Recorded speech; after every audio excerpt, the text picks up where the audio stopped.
এখন যে উপস্থিত যে ভাইটি আমাদের কাছ থেকে এই আইপিএসের বড় ব্যাটারিটা নিতেছে, ওনার আগের পুরাতন ব্যাটারি কয় বছর চলছে শুনলে অবাক হয়ে যাবেন।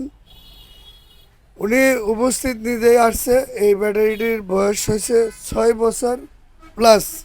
আমরা চেক করে দেখলাম আসলে ব্যাটারি নষ্ট হয়ে গেছে। যাই হোক, পুরাতন ব্যাটারি আমরা দাম ধরে কিনে নিয়ে নতুন আরেকটি ব্যাটারি ওনাকে আমরা দিয়ে দিলাম। উপস্থিত যে ভাইটি দাঁড়িয়ে আছে আসলে সেই ভাইটি ব্যবহার করছে 6 বছর প্লাস। ওনার আইপিএস ছিল হ্যামকো আইপিএস, এই কারণে আসলে 6 বছর প্লাস চলছে। ওনাকে আমরা আরেকটি ব্যাটারি এই মাত্র দিয়ে দিলাম, এসপিডি 218 মাসের গ্যারান্টি। এই ব্যাটারিগুলোই কিন্তু 5 থেকে 6 বছর ব্যবহার করা যায়। আপনাদের যদি ব্যাটারি লাগে সরাসরি আমাদের সাথে যোগাযোগ করবেন।